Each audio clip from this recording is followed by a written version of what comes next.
To recap, Nie Feng and Duan Shuai are swept away by a huge wave. The strong torrent is suffocating them. Then, the wave tumbles again, throwing them up in the air. Even though the situation is precarious, Nie Feng still doesn't let go of Duan Lang's arm. As the wave subsides, they are about to fall straight back into the river again.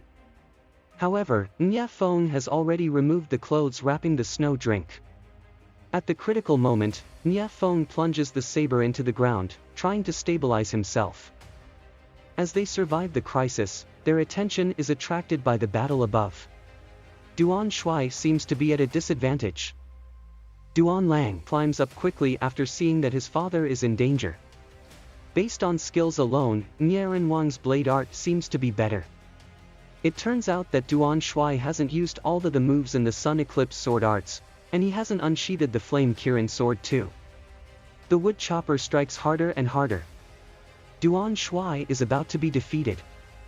Suddenly, the Flame Kirin sword emits blazing flame and shatters the wood chopper. When Nie Renwang is astounded, Duan Shuai has already struck back. He pierces the sword into Nie Renwang's leg, then the Flame Kirin sword shakes and unsheathes on its own. Duan Shuai leaps up to catch the Flame Kirin sword. After getting back the sword, Duan Shuai leaps into the bushes without bothering to attack Nie Renwang. It turns out that the reason the Flame Kirin sword loses control is because it senses snow drink nearby. He uses the fourth sword art of the Sun Eclipse sword arts, Blazing Sun in the air. It can be seen from the red eyes that Duan Shuai has lost his sanity. Facing the imminent strike, Nie Feng pushes away Duan Lang. It turns out that the sum of the Sun Eclipse sword arts have to be used together with the Flame Kirin sword, which is why he didn't fight with sword arts before. Nie Feng seems adamant. He uses his father's winding tree branch of the arrogant cold blade arts to defend against the sword art.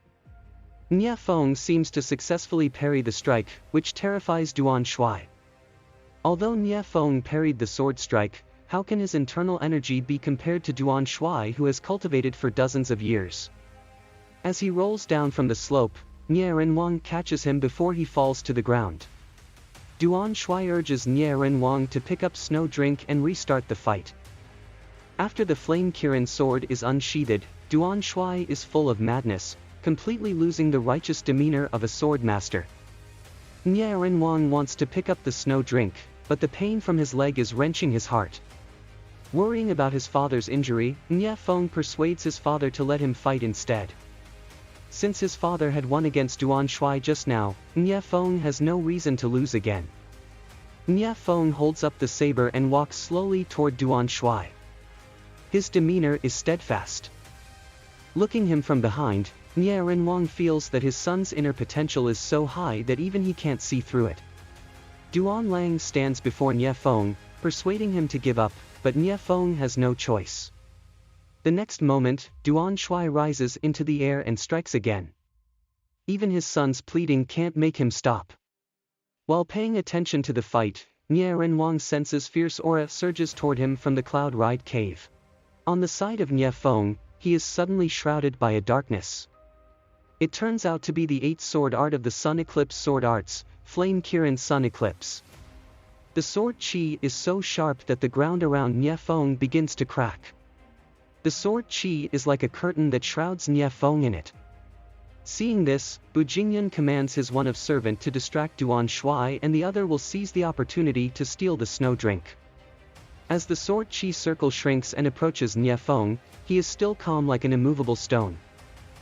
He seems to have found a way to break this sword art. Although the airtight sword chi net seems perfect, there is still a few rays of lights like stars in the night sky. This is the flaw. When Duan Shuai is immersed in the battle, he senses a killing intent from behind. It is Bu Jingyan's servant. Duan Shuai has no other option but to stop the attack and defend the sneak attack. Just as Nie Feng is relieved, he senses a gust of wind from behind. The sword chi is so fast that it reaches him in the blink of an eye. The snow drink is knocked off from Nie Feng's hands. The man continues to attack, not giving Nie Feng any chance to take a breath. The servant has gotten the snow drink. On the side of Duan Shuai, he has injured the other servant after a few rounds. Suddenly, the other servant launched a surprise attack from the back, but Duan Shuai easily blocked it. With just one move, Duan Shuai hit the servant with the sword handle. The servant was launched toward Nie Renwang. Nie Renwang also strikes the major acupoints of the servant and renders him severely injured. At this moment, Bu Jingyun has held Duan Lang hostage, asking Duan Shuai to exchange the Flame Kirin sword with his son. Unexpectedly, Nie Feng also holds the servant hostage in order to save Duan Lang.